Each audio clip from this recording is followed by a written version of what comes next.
I'm so excited to be with you, Anna, today. So, of course, you are the CEO of the Swedish Film Institute with the mandate to support production, distribution, screening, and of course, promotion of film. So very similar, to Telefilm Canada.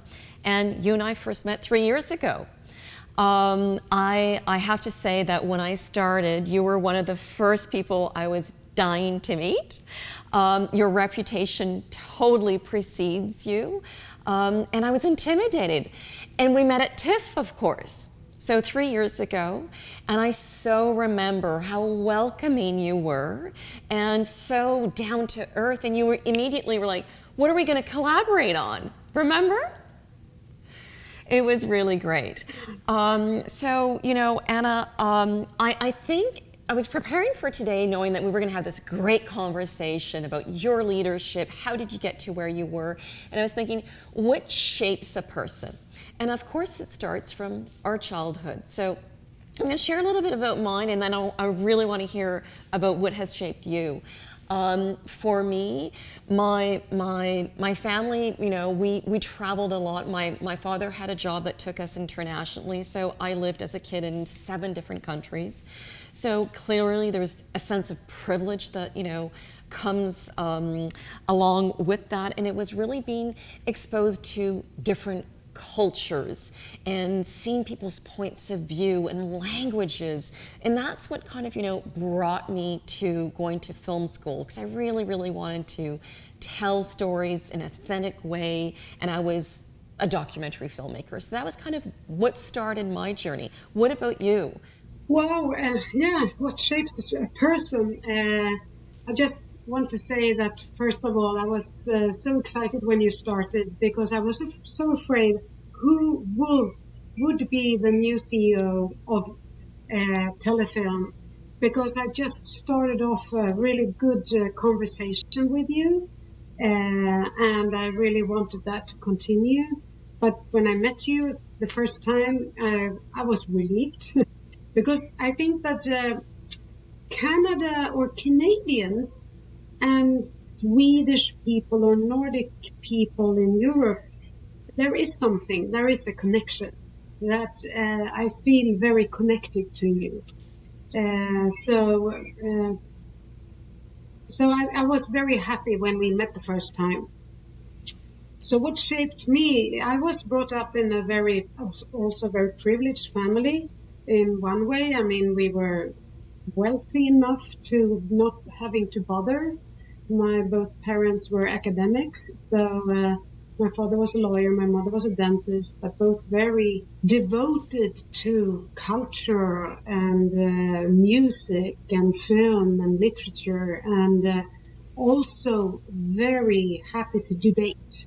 So I was brought up in, laying around a table and listening to grown-ups yelling sometimes, drinking some wine, but also arguing, and being able to argue and having different opinions, but still have the trust in that we as persons were alike.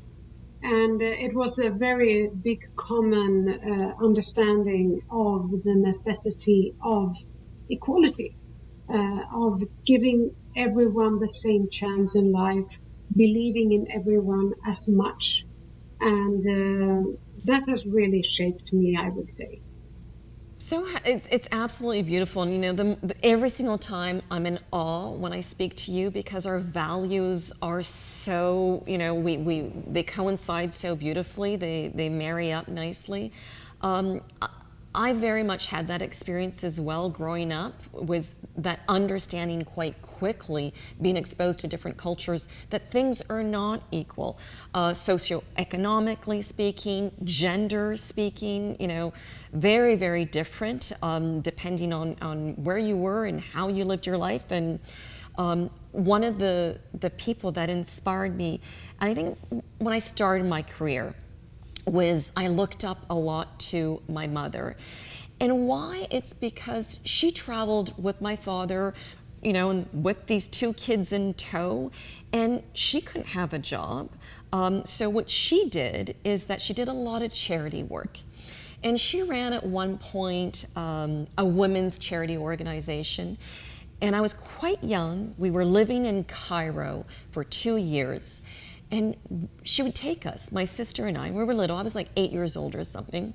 She would take us to Garbage City. So it's exactly what it sounds like. People living on mounds of garbage, and they would sort it. They would try and sell pieces of it. And my mother, with these women in the charity, what they would do is that they would go there, and to incentivize the young mothers in Garbage City to take a hygiene course, they would then give them a baby blanket. This, tiny little baby blanket, the size of a tea towel. And my sister and I would go, we were the ones cutting these blankets. We were not allowed to sew them because we didn't do a good job, but we could cut them. And, but it marked me, how much, how is it fair that here I am living this life where my parents put us on planes and we can go and travel, and someone's living on top of garbage. And so I think that really anchored my moral compass. And then now, I'm 50, I'm at the head of this organization, and I look around me for inspiration, and again, it's right in my backyard. And I look at the younger generation, and there's so much to learn from them. They learn quicker, they adapt quicker, there's instant, responses to things, and as well, they understand climate change. Our generation created this and the generations behind us. So my daughter, who's studying environmental science, I'm so excited because she's going to fix our problems. So this is kind of what shaped me into how I lead and how I behave as a human being. And I was wondering, what about you? Well, I don't know, because I had a very strange, maybe that inspired me. I had a strange growing up period because I'm a very extrovert person and always being all over the place, which meant that I started hooking up with the wrong people from quite an early age. And we were not behaving like any parent would want us to. We were living in a wealthy suburb in Stockholm.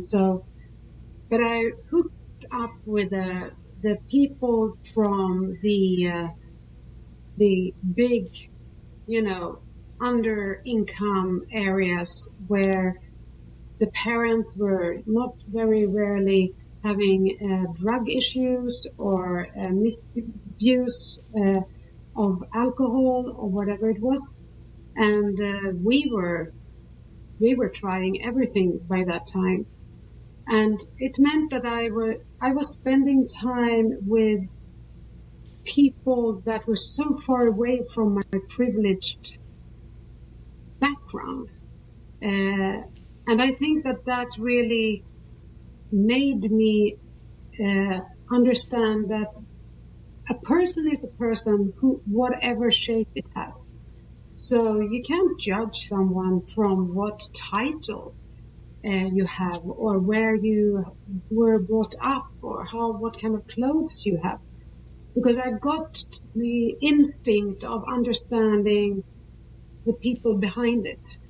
And it was a really rough time. And during that time, and I'm getting personal here, but I think for me it has been very shaping. My father committed suicide when I was 17 years old. And I had to, survive. I have one sister, and we survived together. But I had to become a warrior in some way. And coming from that background, and my father disappearing like that, and I realized that I have to shape up. I can't be with those people, even though they are kind of nice sometimes, but we want different things. So I just made up my mind and started to shape up and from that time, which was kind of a life-defining moment when I realized I have to leave all my friends and I have to find my own path because this will kill me. So, and literally, because I wasn't taking drugs, I was drinking, but I didn't take drugs. But I would have been dragged down sooner or later. So I picked a new school, made new friends, and I got a really good instinct, and I started to understand that I can trust my instinct.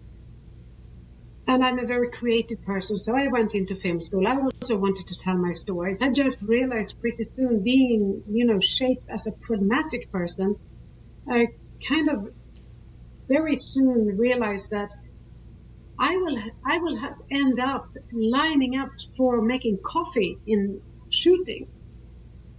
Because that's how things work. I could see the people around me, the guys picking the girls they wanted to have sex with, more or less. That was really what it was like. So I decided this is not an environment where I will be able to do what I want to. So again, I left and I went into law school. And so I went through law school, and then I started off another career, which meant that one day the phone rang and someone asked, "Are you interested in the job as the CEO of the Swedish Film Institute?" Yes. Which was kind of closing the circle, which was very amazing. But I think that the inspiration, of course, comes from strong people all over the place. But the inspiration came from surviving. Anna, you are such an inspiration. You've been an inspiration for me, and I know for so many others in the industry. And now hearing such a personal part of your story, thank you for sharing. I can't imagine how many people you've inspired around you in your life. You talk about survival, but to me, now listening to you and your journey and where you are, you leapfrogged. Forget surviving, you're thriving. Such a moment of leadership. How did you have hobbies? How did you calm yourself? How do you find that way of being able to, I would be overwhelmed.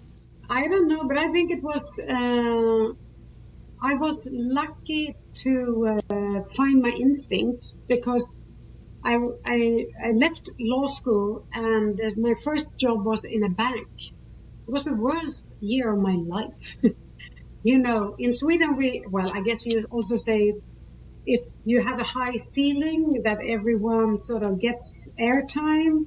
And when the ceiling is low, you are pushed down when you're not the highest boss. And I would say in the world of the financing, the ceiling is so low that the lamps, they're crushing the tables. So I was working in that bank, and I was really unhappy. And I got the opportunity to join up with some other lawyers, and I was whining, which we do when we're unhappy. And they were asking me, so you're whining, you're not happy. What do you want to work with? I mean, what's in your exam? And I said, my exam is nothing.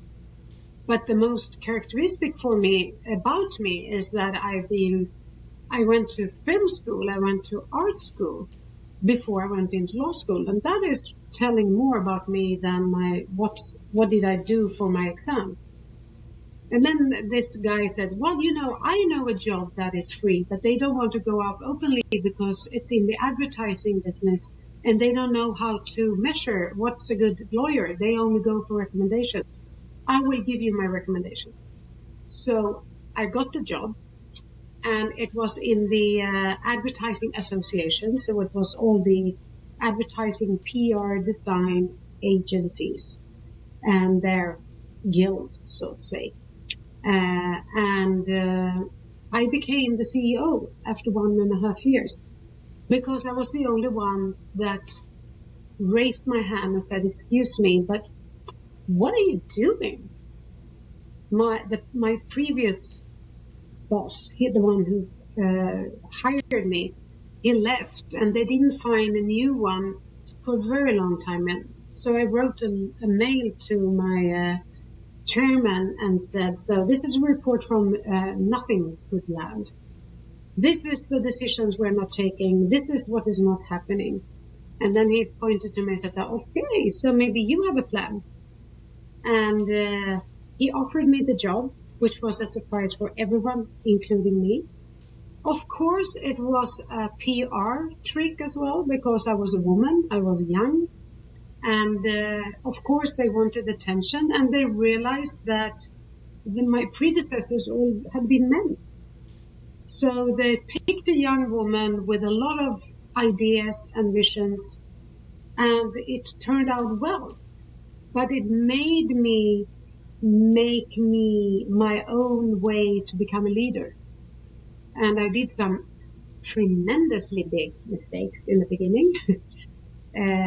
But I realized that. So I learned from my mistakes, and then I went to self-managing leadership courses and stuff. So that was really, I became a leader by coincidence, really, but I really shaped my person. And I think that is due to my background, with my father passing away like that. I had to find my inner core and my inner compass. And I think that, so I spent a lot of years in therapy, but it means that I know what I want, and I know what my core values are. And that is the most important thing for me. What about you? How did you become a leader? Tried and true, testing things along the way. So, and staying true to your core values is absolutely inherent.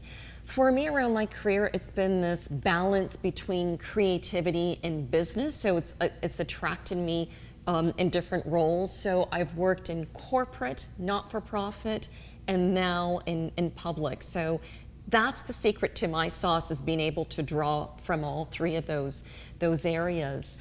But I think there's part of it is intuitive, intuitive leadership, and part of it is also staying the course, sticking to the plan, even when it's hard. And I think leadership in both our organizations at these times and point where there's such evolution is needed in these long established institutions, it's not easy. However, you and I have talked about this, it's personally rewarding. So at Telefilm, we've done so much work looking at how can we modernize the institution, how can we modernize our programs. So now we've totally changed the whole decision-making process. We've turned it upside down. How we evaluate projects, how we're transparent in the information. So every budget allocation decision now, it's out there. People know where it is. That's a huge change in culture. That's a bit of the journey that Telefilm has been doing. But one of the reasons that I'm so excited about who you are and being able to call you a friend and a colleague is the fact that you have led the way for gender parity in our industry. And bravo, and please tell us a little bit about all of that fine work that you've done there. It's incredible. First of all, I want to say that I've been taking so much inspiration from you in Canada lately. When we started off the work with gender equality and parity, I nowadays realize that I was kind of naive and maybe a bit ignorant, because I felt that the work that we were doing in regards of talking about women and talking about 50-50 and going around the world, the first time I really realized what we were missing out was when I came to Canada, and I was visiting Telefilm, and I was visiting Monique Simard in what's the name in Montreal, which is another of your funds anyways. Exactly. And I realized that you are so much more experienced in working with including, you're such a vast country and you have so many indigenous people, and you have really worked with them in a way that has really been inspiring for me. Because what happened in Sweden was that we were talking a lot about 50-50 and what to do about women, and we were going to Cannes in 2016. By that time, we had actually achieved 50-50 in the funding decisions, but we were still lacking a lot of parity in terms of the bigger budgets, for instance, that men still gets to do the bigger budgets and women gets to do the art house and small artistic films. And then I actually met a woman who was the head of a film festival in Stockholm called Cinema Africa. So it's the diaspora of African people in Sweden. And she said, do you know, Anna, that in my community we don't even know that you're working with 50-50? And I was like, why don't you? I said, because we haven't heard it.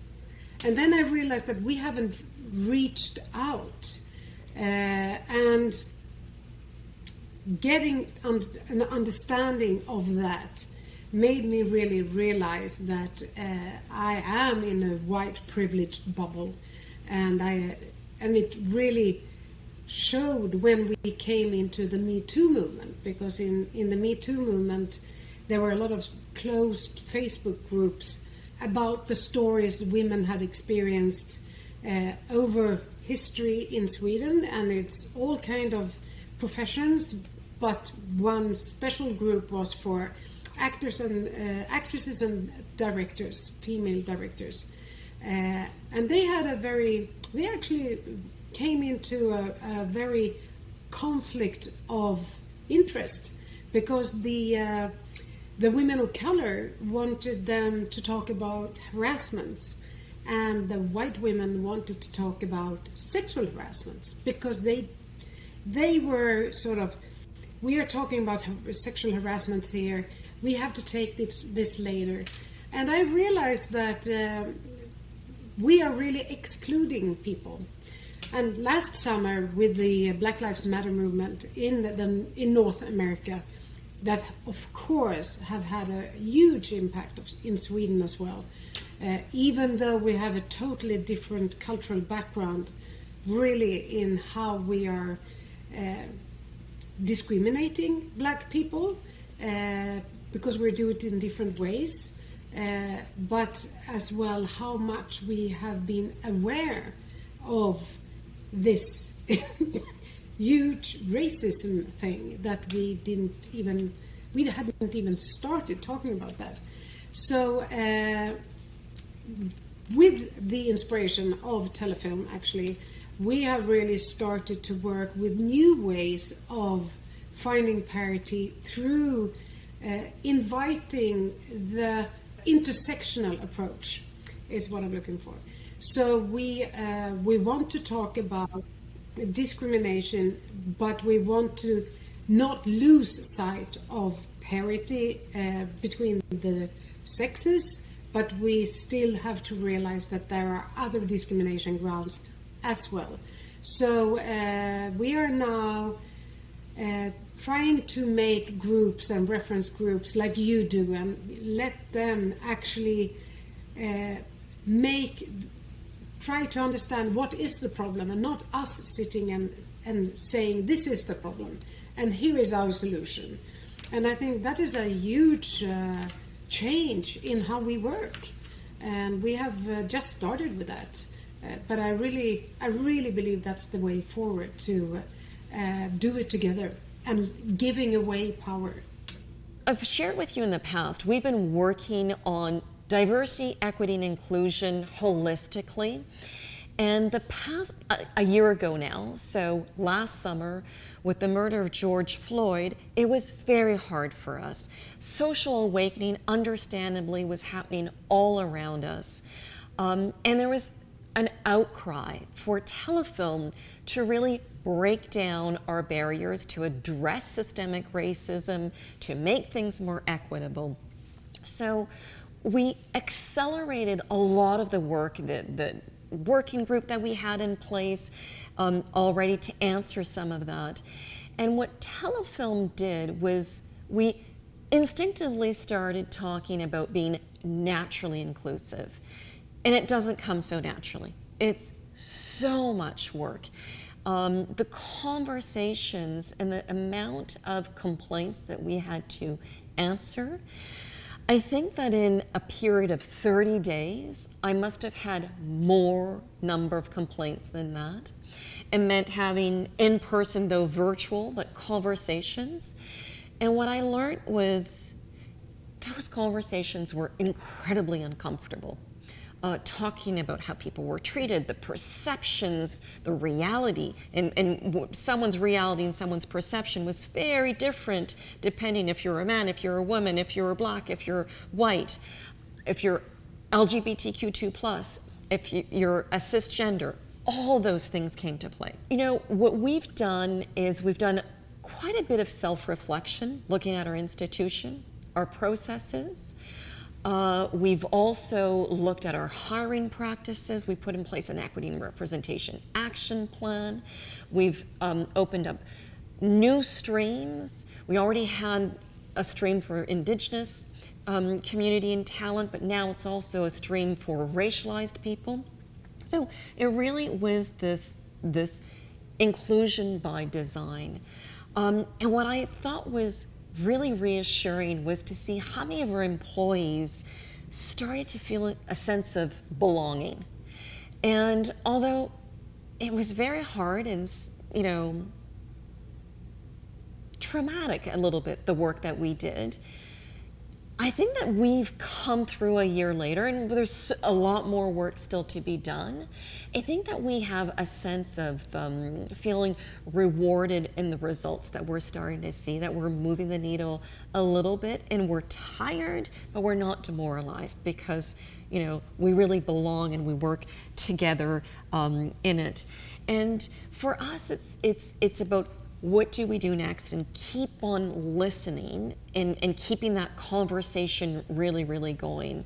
And of course, you know, what we haven't talked about, you and I, yet, is the pandemic, which why we're doing this conversation virtually is because of COVID-19.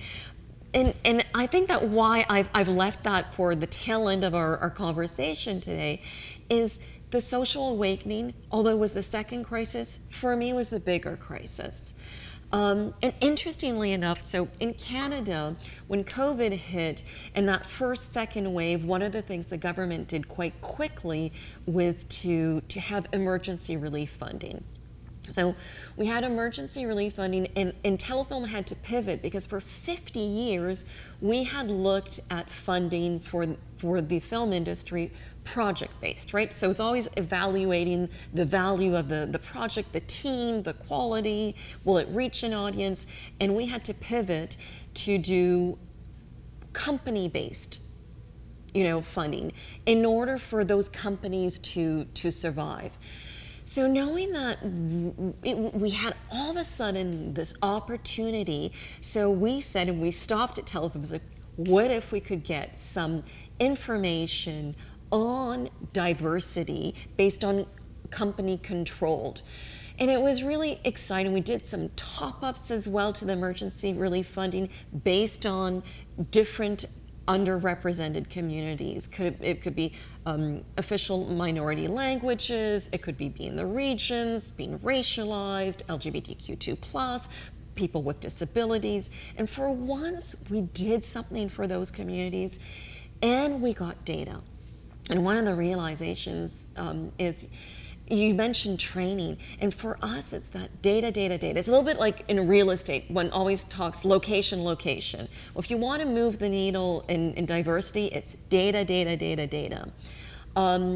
And so with the pandemic as well, we looked at, what happened in Canada is, you know, Canada's so vast, and anything that's health measures related is dealt with on a regional basis, so provincially as well as territories.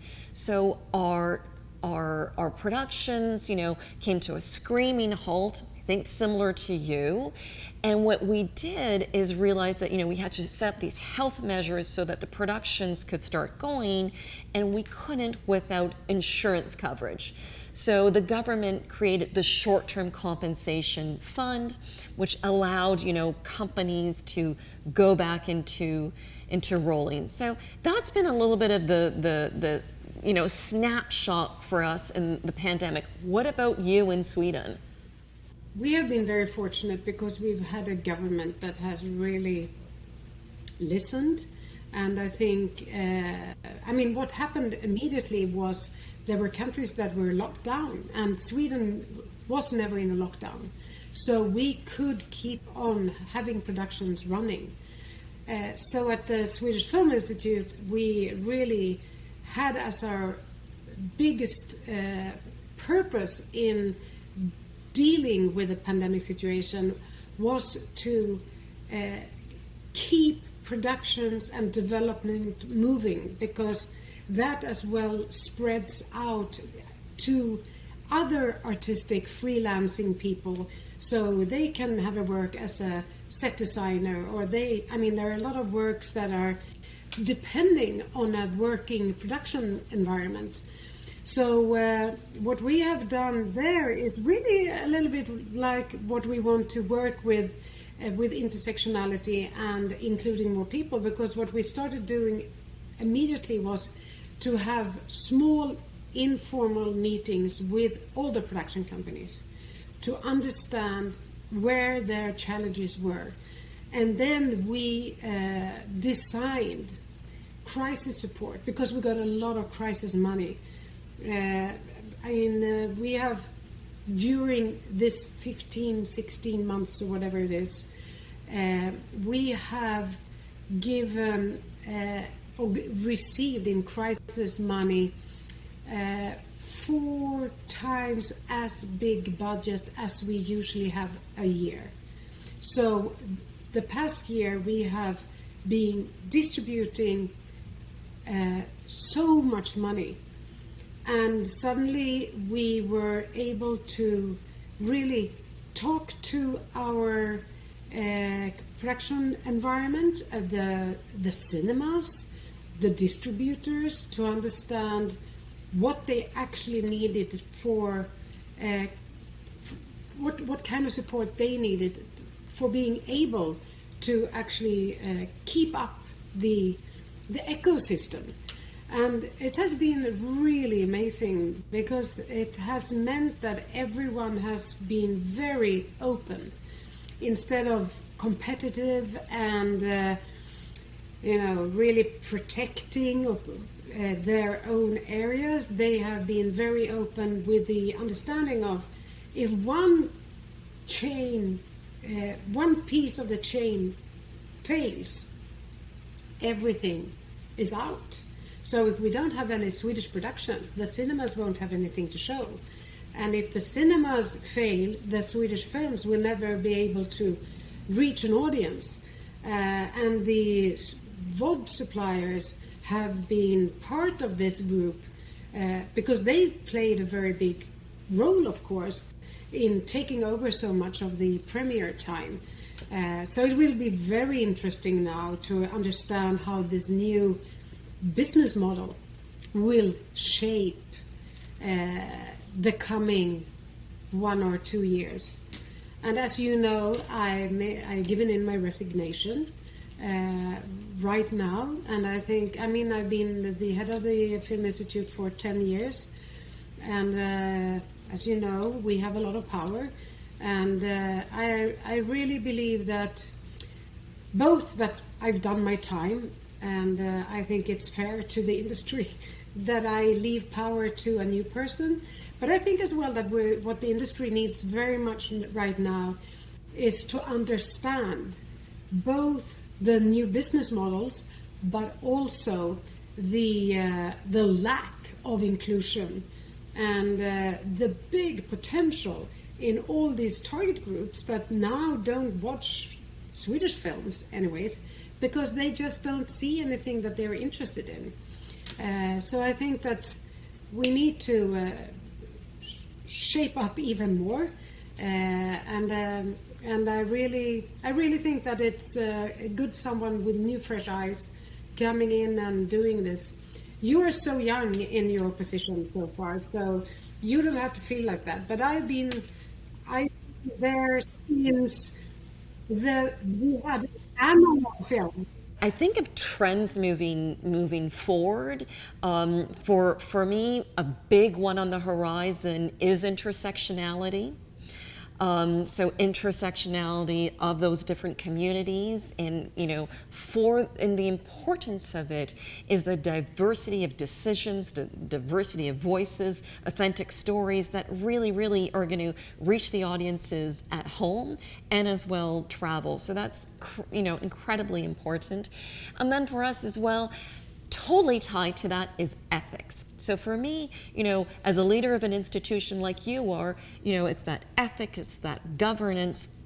And then again, before we got on this call, we were saying hello, and it's like, are we going to be at TIFF? Is it hybrid? Is it not? Is it in person? Well, the future of work. It's very complex. So I think those are kind of the big trends that we're foreseen for the next few years. What about you, Anna? Well, when I started off, the work of change that I wanted to do was, I came in 2011, and everyone in Sweden were complaining. They are a little bit complaining right now as well, because I think that's the nature. We're not good enough. Our films don't travel. We are not invited to the A festivals. We are not in competition. We don't win prizes. And we don't meet the audience in the cinema. They don't pick Swedish films. We have to find a higher quality. And at the same time, we were funding 74% men, white men. So, it was an obvious situation where not all talents were taken into consideration of developing as amazing filmmakers. So I started off in a position where everyone thought that we need to shape up. And this was in 2011, and I launched the Gender Equality Action Plan in 2012. We reached 50-50 in 2014. And then in 2017, because we are counting the funding decisions. And we make a decision 1 year, and then the premiere gets sometimes 7 years later. But sometimes, the usual narrative film period is probably 2 to 3 years before they reach an audience. So we reached the 50-50 target in 2014. And in 2017, Swedish film won 4 of the major film festivals in the world. We won the International Sundance Best Prize.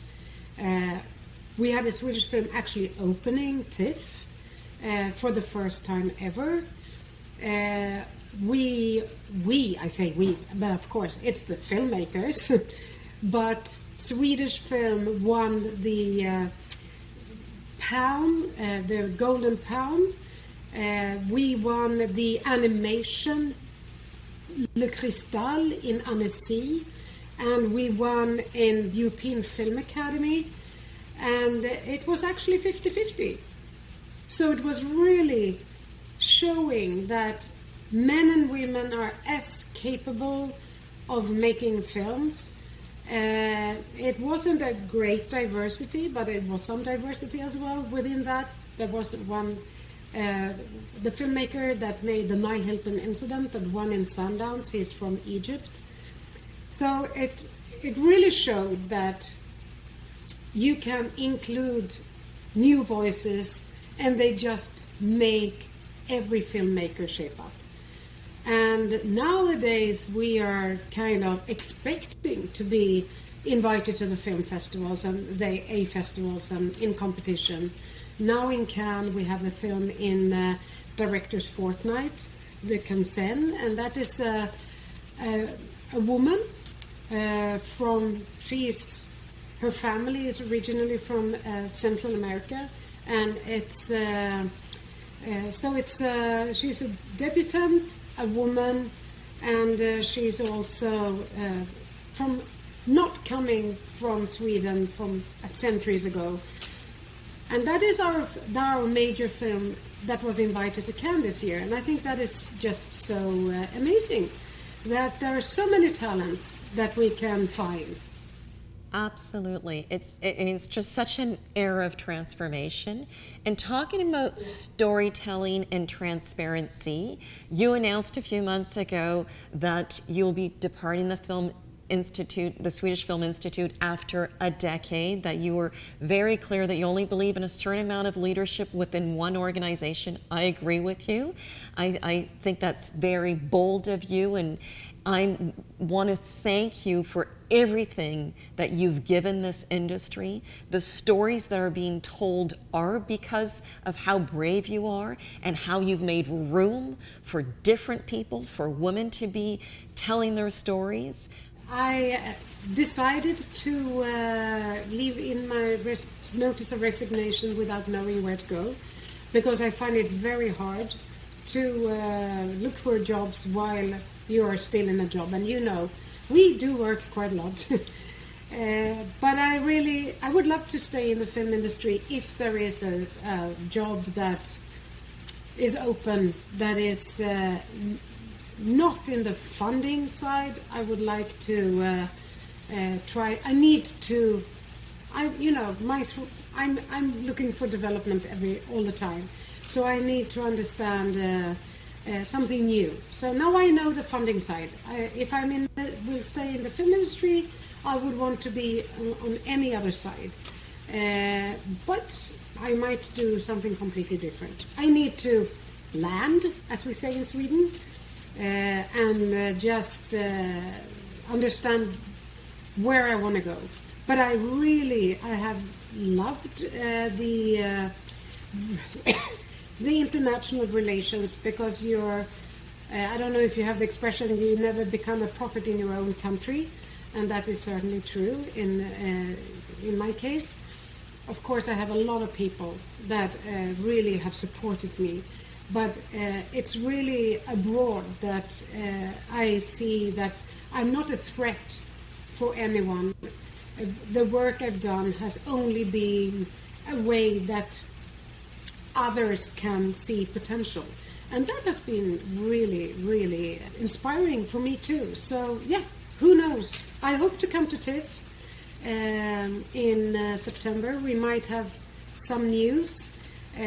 Just yesterday we launched an international fund that is aimed only for people that through self-definition believe that they have been discriminated before. So it's really the human rights criteria, but also rural and class. And we're talking to we're talking to others, but right now there are 8 countries that have found a way through our legislation, which is different from all countries. And I'm so happy that we are doing this. But I hope that we will be able to launch it with its whole capacity at TIFF. So maybe I see you there. I can't thank you enough, and we wish you incredible luck wherever you go next. There's no question that people will learn from you and the industry will grow and thrive because you're a survivor and so much more. Thank you very much, Anna.